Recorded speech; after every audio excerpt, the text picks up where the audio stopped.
Hello everyone. संकलन में आप लोगों का बहुत बहुत स्वागत है। हम देख रहे थे एनसीईआरटी बुक और ये थी अपनी क्लास 7 की। क्लास 6 वाली अपन ने कंप्लीट कर ली है और ये है क्लास 7 की चैप्टर नंबर 3 हमारी बदलती पृथ्वी। और बुक का नाम है हमारा पर्यावरण और ये अपनी आती है इंडिया ज्योग्राफी के अंदर। तो चलिए शुरू करते हैं अपन बिना देर किए।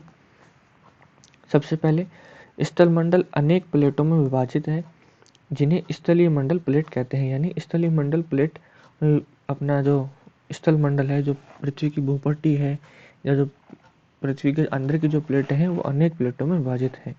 आपको यह जानकर आश्चर्य होगा कि ये प्लेट हमेशा धीमी गति के चारों तरफ घूमती रहती हैं, प्रत्येक वर्ष केवल कुछ मिलीमीटर के लगभग। यानी जो अपने भूगर्भिक प्लेटें हैं, पृथ्वी के अंदर जो प्लेटें हैं वो हमेशा या निरंतर थोड़ी बहुत मूव करती रहती हैं या घूमती रहती हैं और हर साल में ये कुछ मिलीमीटर के समथिंग या कुछ मिलीमीटर दूरी ये तय करती हैं।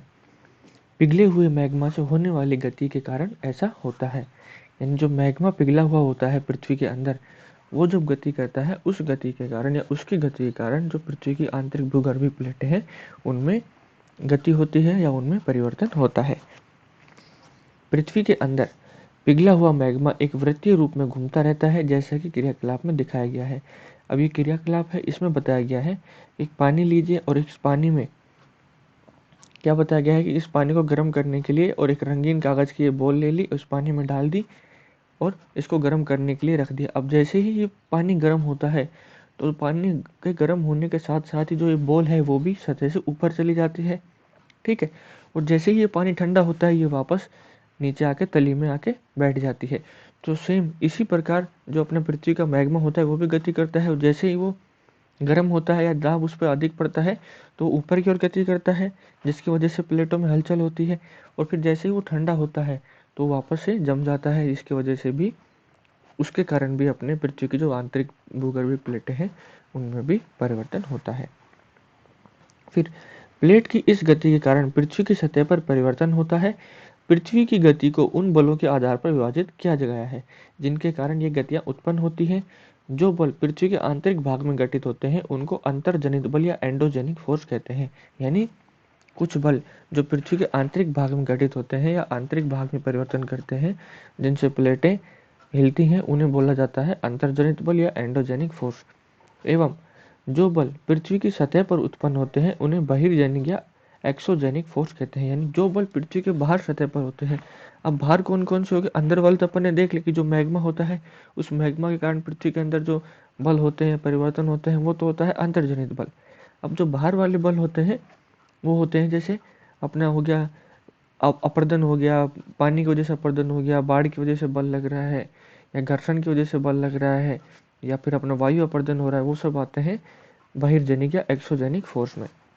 फिर बताया गया है कि अंतर्जनित बल कभी कभी आकस्मिक गति उत्पन्न करते हैं तो कभी धीमी गति। यानी जो अंतर्जनित बल होते हैं कभी कभी यानी वो सरप्राइज एकदम से शांत रहेगा, वो मैग्मा यानी लावा एकदम से शांत रहेगा, जैसे ही उसको अत्यधिक ताप और दाब पड़ा तो एकदम से गति करना प्रारंभ कर देगा और फिर कभी कभी वो धीमी गति भी करता है। भूकंप और ज्वालामुखी जैसी आकस्मिक गति के कारण ही पृथ्वी की सतह पर अत्यधिक हानि होती है। यानी भूकंप और ज्वालामुखी आते हैं वो उस जो मैग्मा होता है उसकी जो आकस्मिक गति होती है, यानी उसकी सरप्राइज मूवमेंट होती है, उसकी वजह से ही भूकंप और ज्वालामुखी जैसे प्राकृतिक आपदाएं अपने पृथ्वी के ऊपर दिखाई देती हैं। अब पृथ्वी की गतियां देखिए। पृथ्वी की दो गतियां हैं, एक तो अपन ने बात कर ली अंतर्जनित बल की वजह से, फिर आता है बहिर्जनित बल की वजह से। अब अंतर्जनित में दो प्रकार के पढ़े हैं अपन, आकस्मिक बल और पटल विरूपण बल। आकस्मिक बल की वजह से भूकंप आते हैं, ज्वालामुखी आते हैं और भूस्खलन आते हैं। भूस्खलन क्या होता है? जो पहाड़ होते हैं, पहाड़ों में बड़ी बड़ी दरारें होती हैं, वो एकदम से टूट कर नीचे गिर जाती हैं। फिर पटल विरूपण क्या होता है? पर्वत निर्माणकारी बल, यानी जो धीरे धीरे परिवर्तन होता है उसकी वजह से पर्वत बनते हैं। जो अपन ने तीन गति पढ़ी थी, अपसारी, अभिसारी और समानांतर गति, प्लेटों की अपन ने तीन गति पढ़ी थी। फिर आती है बहिर्जनित बल। बहिर्जनित बल क्या होता है? अपर्दन और निक्षेपण। अपर्दन क्या होता है कि जो चट्टानें होती हैं टूटकर एक स्थान से दूसरे स्थान पर जाना, और निक्षेपण होता है कि उन जो टूटी हुई चट्टानें हैं यानी जो तलछट है उसका एक जगह पर जमा हो जाना और धीरे धीरे वो एक चट्टान का रूप ले लेती है, उसको बोला जाता है निक्षेपण। और ये किनकी वजह से होता है? नदी की वजह से होता है या बहता जल, पवन की वजह से होता है, समुद्री तरंग की वजह से होता है और हिमनद की वजह से भी होता है। हिमनद क्या होते हैं? जो बर्फीले पहाड़ होते हैं जो वहाँ से नदियाँ निकलती हैं बर्फ़ की, उनको बोला जाता है हिमनद। अब देखिए शब्दावली बताई गई है। शब्दावली में परिभाषा दी गई है स्थल मंडलीय प्लेटों की।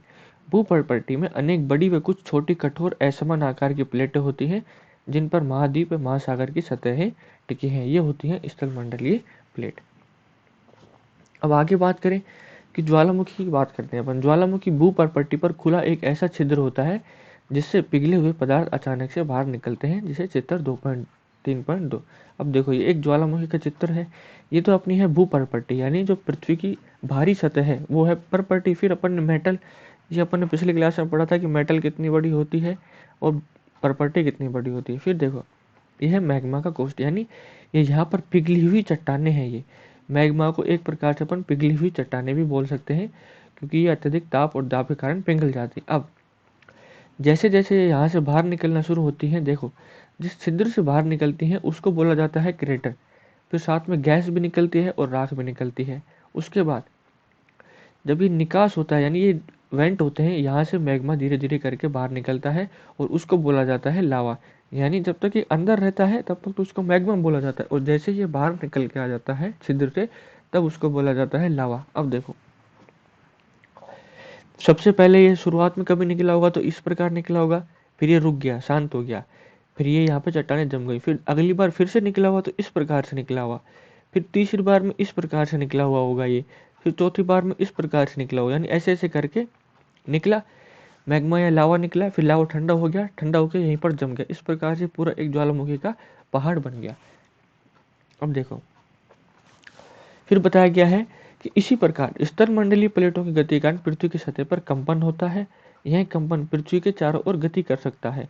यानी जो पृथ्वी की स्थल मंडलीय प्लेट होती हैं, जो भूगर्भीय प्लेटें होती हैं, जब गति करती हैं तो पृथ्वी की सतह पर कंपन भी हो सकता है, और ये कंपन पृथ्वी के चारों ओर गति करता है। इस कंपन को भूकंप कहते हैं, यानी इस कंपन को भूकंप कहा जाता है। जो कंपन होता है उस कंपन को अपन भूकंप कहते हैं।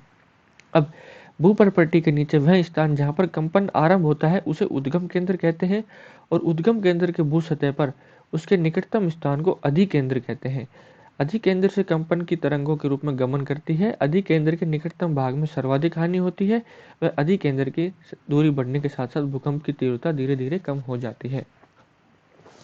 अब यहाँ पर देखो ये पूछा जा सकता है कि उद्गम केंद्र किसे कहते हैं और अधिकेंद्र किसे कहते हैं। उद्गम केंद्र तो हो गया कि भूपर्पट्टी के नीचे वह स्थान जहाँ से कंपन प्रारंभ होता है, यानी कंपन जहाँ से आरंभ होगा वो कहलाएगा उद्गम केंद्र, और उद्गम केंद्र के भू सतह पर उसके निकटतम स्थान को अधिकेंद्र बोला जाता है। अधिकेंद्र से तरंगे बाहर की ओर गति करना प्रारंभ कर देती हैं और ये चारों दिशाओं में समान रूप से गति करती हैं। जैसे ही अधिकेंद्र से दूर की तरफ ये जो अपनी कंपन की जो है वो दूर होती जाएगी, अधिकेंद्र से दूरी बढ़ती जाएगी, वैसे वैसे भूकंप की तीव्रता में कमी होती जाएगी। अब देखो ये क्रियाकलाप है। इस क्रियाकलाप में बताया गया है कि एक बर्तन लीजिए, उसमें पानी डालिए, उसको गर्म करने के लिए रख दीजिए, उसके ऊपर कुछ मटर के दाने और 1-2 चम्मच रख दीजिए। जैसे वो जल उबलने लग जाता है, उबलने के साथ वो ढक्कन भी हिलने लग जाएगा। उस ढक्कन के हिलने के कारण मटर के दाने भी हिलने लग जाएंगे और जो चम्मच रखी है ढक्कन के ऊपर वो भी हिलने लग जाएगी। सेम इसी प्रकार से भूकंप भी उत्पन्न होता है, ये इस क्रियाकलाप में बताया गया है। अब देखो डायग्राम से अगर अपन देखें तो ये डायग्राम है, ये तो हो गया। देखो यहाँ से भूकंप का प्रारंभ हुआ ना, जो अपने भूकंप का केंद्र होता है, यानी वह स्थान जहाँ भूकंप उत्पन्न होता है, भूकंपीय ऊर्जा का उद्गम केंद्र कहलाता है। तो ये हो गया अपना उद्गम केंद्र। अब देखो इसके उद्गम केंद्र के जो सतह का आसपास का क्षेत्र है वो कहलाता है अधिकेंद्र। फिर ये आती है अपनी प्लेट सीमा। फिर भूकंपीय तरंगे सभी दिशाओं में बाहर की ओर निकलती है, यानी भूकंपीय तरंगे फिर इस प्रकार से निकलना प्रारंभ कर देती हैं सभी दिशाओं के अंदर, यानी चारों दिशाओं में भूकंपीय तरंगे गति करना प्रारंभ कर देती हैं। ये कहलाता है अपना भूकंप की उत्पत्ति। अब देखो भूकंपीय तरंगे 3 प्रकार की होती हैं, पी तरंगे, एस तरंगे और एल तरंगे। इनको बोला जाता है अनुदैर्घ्य, अनुप्रस्थ और प्रस्थित। कितने प्रकार की तरंगे होती हैं भूकंप की? 3 होती हैं, पी, एस और एल। और इनको कैसे दूसरा नाम भी है इनका, पी को अनुदैर्घ्य बोलते हैं, एस को अनुप्रस्थ बोलते हैं, एल को प्रस्थित बोलते हैं। फिर जो ये तीनों तरंगे हैं वो अपन नेक्स्ट जो क्लास है अपनी, जो अपनी क्लास 8th वाली एनसीईआरटी करेंगे उसमें इनके बारे में डिटेल से बताया गया है, वहाँ पर अपन अच्छे से पढ़ेंगे। फिलहाल अपन इस चैप्टर के अकॉर्डिंग ही चलते हैं। फिर आगे बात करते हैं कि यद्यपि भूकंप की भविष्यवाणी संभव नहीं है, लेकिन यदि हम पहले से तैयार रहें तो इसके प्रभाव को निश्चित रूप से कम किया जा सकता है। स्थानीय लोग कुछ सामान्य तरीकों से भूकंप की संभावना का अनुमान लगाते हैं, जैसे जानवरों के व्यवहार का अध्ययन, तालाब में मछलियों की उत्तेजना और सांपों का धरातल पर आना। कुछ इन जो जीव जंतुओं का व्यवहार है, उनके व्यवहार को देखकर भी आम आदमी या आम इंसान भूकंप के आने की संभावना को पता कर लेता है कि अभी भूकंप आने वाला है या कुछ ऐसी अनहोनी होने वाली है। अब देखो, इसको छोड़ते हैं, ये अपने कोई काम का नहीं है। अब आगे देखते हैं कि ये देखो, क्या आप जानते हैं भूकंप का मापन एक यंत्र से किया जाता है। भूकंप का मापन एक यंत्र से किया जाता है जिसे भूकंप लेखी कहते हैं। भूकंप की तीव्रता रिक्टर स्केल पर मापी जाती है। ये याद करने लायक चीज है कि भूकंप की तीव्रता को मापने वाला स्केल क्या कहलाता है? Richter scale. जिस भूकंप की तीव्रता 2.0 अथवा उससे कम होती है उसका प्रभाव नहीं के बराबर होता है। यानी रिक्टर स्केल पर जिस भूकंप की तीव्रता 2, जिसका मान 2 से कम रहेगा या 2 के बराबर रहेगा, उसकी हानि है या उसके जो प्रभाव है वो अपन ना के बराबर मानेंगे। फिर जिस भूकंप की तीव्रता 5 होती है वह उस वस्तुओं के गिरने से क्षति पहुंचा सकता है, और जिस भूकंप की तीव्रता 6.0 होती है अथवा उससे अधिक हो तो वह बहुत शक्तिशाली, और जिसकी तीव्रता 7 अथवा उससे अधिक हो तो वह सर्वाधिक शक्तिशाली माना जाता है। ये कुछ अपने भूकंप के हैं। अब देखो, आगे बताया गया है कि भूकंप से बचाव की तैयारी। भूकंप से कैसे कैसे बचाव हो सकता है? तो सुरक्षित स्थान, रसोई के काउंटर या मेज के नीचे या दीवार के अंदरूनी कोने में जाके बैठ जाए। जैसे भूकंप आने लग जाए, या तो अपन चारपाई के नीचे, मेज के नीचे, रसोई के काउंटर के नीचे, या कोई दीवार का ऐसा मजबूत कोना हो, वहां पर आपको जाके बैठ जाना है। फिर इनसे दूर रहें, आग वाले स्थान से दूर रहना है, चिमनी के आसपास से भी दूर रहें, टूट सकने वाली खिड़कियां, दर्पण और तस्वीर फ्रेम से भी दूर रहना है, क्योंकि खिड़कियों के कांच वांच टूट के अपने शरीर को लग सकते हैं। आगे क्या बताया गया है? पहले से तैयार रहें, अपने दोस्तों एवं पारिवारिक सदस्यों के बीच जागरूकता फैलाएं, व आपदा का सामना विश्वास से करें, यानी एकदम निडर होकर भूकंप का सामना करें।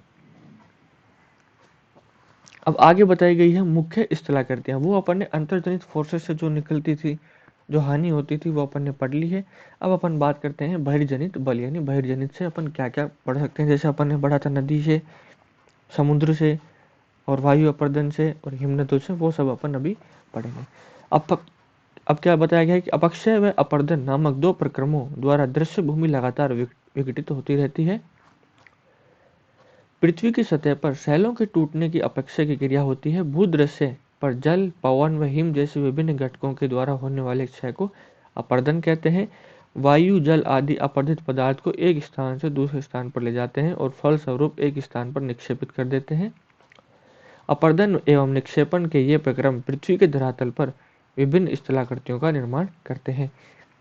यानी इनको बताया गया है, इसमें बताया गया है कि अपक्षय और अपर्दन। अपक्षय यानी जमा होना, और अपर्दन यानी टूटना, और निक्षेपण भी जमा होना। यानी जो अपने चट्टाने हैं उनका लगातार अपक्षय हो रहा है, यानी लगातार उनका शरण हो रहा है, और शरण होने के बाद जो तलछट बचती है या जो उनके कंकड़ पत्थर बचते हैं छोटे छोटे, उनका अपर्दन हो रहा है। यानी अपर्दन का मतलब होता है एक स्थान से दूसरे स्थान पर जाना, तो उसका अपर्दन भी हो रहा है। और अपर्दन होने के बाद उनका निक्षेपण हो रहा है। निक्षेपण का मतलब है कि वो एक स्थान पर जाकर जमा हो जाती हैं, और कई वर्षों के पश्चात वो धीरे धीरे एक पूरे चट्टान का रूप ग्रहण कर लेती हैं। इस प्रकार से वो अलग अलग आकृतियों का निर्माण होता रहता है। यानी अपने पृथ्वी की सतह पर जितने भी पहाड़, पठार, नदियां हैं, उन सब की आकृतियां हर साल कुछ न कुछ प्रकार से, कुछ न कुछ थोड़ी सी मात्रा में चेंज होती रहती है, या उनमें परिवर्तन होता रहता है।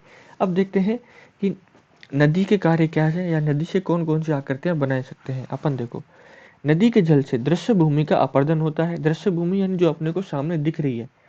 जब नदी किसी खड़े ढाल वाले स्थान से अत्यधिक कठोर शैल या खड़े ढाल वाले घाटी में गिरती है तो जल प्रपात बनाती है। यानी एक पठार है, बहुत ऊंचा पठार है, यानी 4000 मीटर ऊंचा पठार है। अब उस 4000 मीटर ऊंचे पठार से नदी एकदम से गिरेगी, तो जब नीचे आएगी वो जल प्रपात का निर्माण करती है। और जो जल प्रपात होता है वो जो कठोर शैलें होती हैं उस जगह की, उनको काट कर बनता है। ये देखो, कठोर शैल, ये है कठोर शैल, और जल की शक्ति द्वारा काटे गए मृदु शैल, यानी इनको फिर जल ने अपने जो बहाव है उसकी वजह से काट दिया है। अब देखो आगे, विश्व में हजारों छोटे छोटे जलप्रपात हैं। सबसे ऊंचा जलप्रपात दक्षिण अमेरिका के वेनेजुएला का एंजल जलप्रपात है, सबसे ऊंचा। और अन्य जलप्रपात उत्तरी अमेरिका में कनाडा तथा संयुक्त राज्य अमेरिका की सीमा पर स्थित नियाग्रा जलप्रपात है, और अफ्रीका में जाम्बिया व जिम्बाब्वे की सीमा पर स्थित विक्टोरिया जलप्रपात है। ये कुछ 3 जलप्रपात हैं, वो भी याद रखने लायक जैसे हैं। अब देखो, ये तो हो गया पठार से। जैसे ही नदी पठार से गिर रही है या खड़ी ढलान से गिर रही है तो वो जलप्रपात का निर्माण करती है, उनको चट्टानों को काट देती है। फिर अब बात करते हैं कि जब नदी मैदानी क्षेत्र में प्रवेश करती है तो वह मोड़दार मार्ग पर बहने लगती है। नदी के इन बड़े मोड़दारों को विसर्प कहते हैं। ये देखो, डायग्राम में बताया गया है कि विसर्प कैसे, कि जो नदी है वो मैदानी क्षेत्र में जो बड़े मोड़दार जो मार्ग है इन पर बहने लगती है, उनसे विसर्प बनते हैं। यानी ये विसर्प बना हुआ है, यहाँ पर बना हुआ है, फिर यहाँ पर है, फिर यहाँ पर, इनको बोला जाता है विसर्प। इसके बाद विसर्पों के किनारों पर लगातार अपर्दन व निक्षेपण शुरू हो जाता है। अपर्दन यानी इनको किनारों को नदी काटने लग जाती है, यहाँ से और इस तरफ की तरफ निक्षेपण शुरू होने लग जाता है। फिर विसर्प लूप के सिरे के निकट आते जाते हैं। समय के साथ विसर्प लूप नदी से कट जाते हैं और एक अलग झील बनाते हैं जिसे चाप झील कहते हैं। ये देखो, ये एक चाप झील बन गई, यानी ये धीरे धीरे कट गया। देखो, ये ऐसे नदी बहकर आ रही है, अब ये धीरे धीरे यहाँ से कट रही है। देखो, यहाँ से ये धीरे धीरे यहाँ बहाव से कटते कटते कटते कटते ये नदी यहाँ पे सीधी हो गई, और इस तरफ जो और भी जो अपना अपर्दन मृदा लेके आई थी अपर्दन के कारण, वो इस तरफ जमा हो गई, और इस तरफ जमा होने के कारण ये हिस्सा नदी से एकदम से अलग हो गया। यानी पहले ये नदी कुछ प्रकार इस प्रकार बहती होगी, फिर धीरे धीरे ये विसर्प बना, और विसर्प के कारण जो अपर्दन हुआ मृदा का और निक्षेपण हुआ, उस मृदा के अपर्दन और निक्षेपण की वजह से जो हिस्सा था वो एकदम से नदी से अलग हो गया, और जो नदी से हिस्सा अलग हो गया उसको बोला जाता है चाप झील। कभी कभी नदी अपने तटों से बाहर बहने लगती है, फलस्वरूप निकटवर्ती क्षेत्रों में बाढ़ आ जाती है। ये देखो, ये नदी का तट है, और कभी कभी नदी क्या करती है कि बहुत ज़्यादा पानी आ जाएगा, बहुत ज़्यादा बारिश हो जाएगी, तो अपने तटों से बाहर इसमें पानी ओवरफ्लो हो जाएगा। ओवरफ्लो हो जाएगा तो जो तटीय क्षेत्र है, यानी ये जो तटीय क्षेत्र है, यहाँ पर भी नदी का पानी आ जाएगा, जिसकी वजह से बाढ़ आ जाती है। और बाढ़ के कारण नदी के तटों के निकटवर्ती क्षेत्रों में महीन मिट्टी व अन्य पदार्थों का निक्षेपण करती है। अब इस बाढ़ की वजह से जो अपने साथ मिट्टी लेके आती है या अन्य जो छोटे मोटे पदार्थ या कंकड़ पत्थर लेके आती है, वो सब यहाँ पर जमा हो जाते हैं। धीरे धीरे जब पानी, बाढ़ का पानी उतरता है तो यहाँ पर मिट्टी और कंकड़ पत्थर जमा हो जाते हैं। ऐसी मिट्टी एवं पदार्थों को अवसाद कहते हैं। इससे समतल उपजाऊ बाढ़ग्रस्त मैदान का निर्माण होता है। यानी जो इससे फिर ये समतल मैदान बनते हैं, यहाँ पर जो बाढ़ग्रस्त मैदान बनते हैं उनका निर्माण हो जाता है। और नदी के उत्थित तटबंधों को कहते हैं। समुद्र तक पहुँचते पहुँचते नदी का प्रवाह धीमा हो जाता है तथा नदी अनेक धाराओं में विभाजित हो जाती है। अब ये बाढ़ का मैदान बन गया और ये कृषि के लिए बहुत ही उपजाऊ है। इस पर जलोढ़ मिट्टी या जलोढ़ मिट्टी बाढ़ग्रस्त मैदान से ही प्राप्त होती है। अब देखो, जो अनेक धाराओं में विभक्त हो जाती है उनको बोला जाता है वितरिका कहा जाता है। जैसे मुख्य नदी हो गई और ये हो गया समुद्र। अब समुद्र तक पहुँचते पहुँचते ये अनेक धाराओं में विभक्त हो गई और इन धाराओं को वितरिका कहते हैं। यहाँ नदी इतनी धीमी हो जाती है कि अपने साथ लाए गए मलबे का निक्षेपण करने लगती है। निक्षेपण यानी यहाँ पर जमा हो जाने लगता है, जो मलबा साथ आता है, जो कंकड़ पत्थर नदी के साथ बहकर आते हैं। और प्रत्येक वितरिका अपने मुहाने का निर्माण करती है। सभी मुहानों के अवसादों के संग्रह से डेल्टा का निर्माण होता है, यानी फिर यहाँ पर डेल्टाओं का निर्माण होता है। ये तो हो गया नदी का कार्य। अब बात करते हैं समुद्र के कार्य की। समुद्र कैसे कार्य करता है कि समुद्री तरंग के अपर्दन व निक्षेपण तटीय स्थलाकृति बनाते हैं। समुद्री तरंगे लगातार सैलों से टकराती है। ये समुद्र है और ये सैल है। अभी लगातार इनसे टकरा के ऐसे वापस आ रही है, टकरा के वापस आ रही है, टकरा के वापस आ रही लहरें। समय के साथ साथ ये बड़ी और चौड़ी हो जाती है। अब जैसे जैसे ये टकराएगी तो ये जो यहाँ पे है सेल है, इसका अपर्दन शुरू हो जाएगा, यानी इसमें दरारें पड़ जाएंगी। और उन दरारों के साथ समय समय के बाद, यानी बहुत सालों के बाद, यहाँ पर ऐसा समुद्री गुफा बन जाती है। समय समय के साथ ये बड़ी और चौड़ी होती जाती है, इनको समुद्री गुफा कहते हैं। यानी धीरे धीरे दरार पड़ी और ये दरार ही समय के साथ बहुत ही चौड़ी और बड़ी हो जाती है और इससे ये समुद्री गुफा बन जाती है। फिर इसको समुद्री गुफा कहते हैं। और इन गुफाओं के बड़े होते जाने पर इनमें केवल छत ही बचती है, जिसे तटीय मेहराब कहते हैं। अब देखो, ये समुद्री गुफा बड़ी हो गई, यानी साइड का हिस्सा हट गया। अब ये ऊपर ऐसे छत बच गई, तो इसको बोला जाएगा तटीय मेहराब, और ये हो गई एक अपनी समुद्री गुफा। और लगातार अपर्दन छत को भी तोड़ देता है और केवल दीवार बचती है, दीवार जैसी इन आकृतियों को स्टैक कहते हैं। अब देखो, लगातार होता गया अपर्दन, एक टाइम के बाद ये पूरी दीवार ऐसे टूट के अलग हो गई, जैसे ये हो रखी है, इसको बोला जाता है स्टैक। समुद्री जल के ऊपर लगभग ऊर्ध्वाधर खड़े हुए ऊंचे सैले तटों को समुद्र भृगु कहते हैं। समुद्री तरंगे किनारों पर अवसाद जमा करके समुद्री पुलिन का निर्माण करती हैं। यानी समुद्र में जो भी कुछ कंकड़ पत्थर होते हैं, जीवाश्म होते हैं, वो लहरों के साथ समुद्र के तट पर आकर जमा हो जाते हैं, जिन्हें समुद्री पुलिन कहते हैं। अब बात करते हैं हिमनद के कार्यों की। हिमनद अथवा हिमानी बर्फ की नदियां होती है। हिमनद अपने नीचे की कठोर चट्टानों से गोलास में मिट्टी और पत्थरों को अपर्दित कर देती है और गोलास में मिट्टी एवं पत्थरों से भूदृश्य का अपर्दन करती है। हिमनद गहरे गर्तों का निर्माण करते हैं। पर्वतीय क्षेत्रों में बर्फ पिघलने से उन गर्तों में जल भर जाता है और जो जल भर जाता है उसकी वजह से वहां पर झील बन जाती है। हिमनद के द्वारा लाए गए पदार्थ जैसे छोटे बड़े सैल, रेत एवं तलछट मिट्टी निक्षेपित होते हैं और ये निक्षेप हिमनद हिमोड का निर्माण करते हैं। निक्षेप यानी एक जगह पर आकर जमा हो जाते हैं और ये जमा होने के बाद हिमनद हिमोड का निर्माण करते हैं। अब बात करते हैं पवन के कार्य। क्या आपने कभी रेगिस्तान देखा है? बालू के टिब्बे कुछ चित्र एकत्रित करने का प्रयास कीजिए। ये छोड़ते हैं। रेगिस्तान में पवन अपर्दन और निक्षेपण का प्रमुख कारण है। यानी जो पवन होती है, रेगिस्तान में हवा चलती है, वो अपर्दन और निक्षेपण का प्रमुख कारक है। रेगिस्तान में आप छत्रक के आकार के सेल देख सकते हैं। छत्रक के आकार के सेल से इनका तात्पर्य है कि कुछ इस प्रकार के सेल, यहाँ देखते हैं, कुछ इस प्रकार के सेल, यानी ऐसे सेल होते हैं, वो होते हैं छत्रक के प्रकार के सेल। आसानी से अब देखो, जिन्हें सामान्यतः छत्रक सेल कहा जाता है, ये छत्रक सेल हो गए। पवन सेल के ऊपरी भाग की अपेक्षा निचले भाग को आसानी से काटती है। यानी इन छत्रक सेलों का निर्माण कैसे हुआ है? ये पूरी ऐसी चट्टान थी, ऐसे समझते हैं, ये पूरी एक चट्टान थी यहाँ पर। अब जो पवन थी वो धीरे धीरे यहाँ की जो कण है, यहाँ पे जो चट्टान है, उस चट्टानों के टुकड़ों को धीरे धीरे काटने लग जाती है। अब ये धीरे धीरे काटते काटते काटते काटते कुछ इस प्रकार से ये चट्टान बच जाती है। जो ये चट्टान बच जाती है, इसको बोला जाता है छत्रक सेल। यानी निचले भाग को आसानी से काटती है, इसलिए ऐसे सेल के आधार पर संकीर्ण व शीर्ष विस्तृत होते हैं। पवन चलने पर यह अपने साथ रेत को एक स्थान से दूसरे स्थान पर पहुंचाती है। अब जो पवन होती है, हवा होती है, वो रेत को यहाँ से यहाँ तक पहुंचा देगी। इनको जब पवन का बहाव रुकता है तो यह रेत गिरकर छोटी पहाड़ी बनाती है। अब जैसे पवन का बहाव रुका तो ये गिरकर एक ऐसी छोटी पहाड़ी का निर्माण कर देती है, जिनको बालू टिब्बा कहते हैं। जब बालू कण महीन व हल्के होते हैं तो वायु उनको उठाकर अत्यधिक दूर ले जा सकती है। और जब ये बालू कण विस्तृत क्षेत्र में निक्षेपित हो जाते हैं तो इसे लोएस कहते हैं। चीन में विशाल लोएस निक्षेप पाए जाते हैं। यानी लोएस किसे कहते हैं? जब ये बालू के जो महीन बालू के कण होते हैं उठाकर बहुत ही बड़े भाग में निक्षेपित कर दिए जाते हैं तो उसे लोएस कहा जाता है।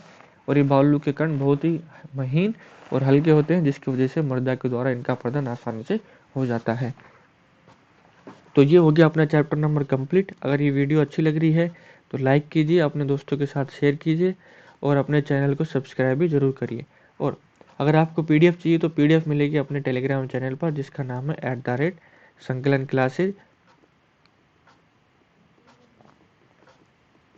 यहाँ पर ये सी कैपिटल में है और एस भी कैपिटल में है।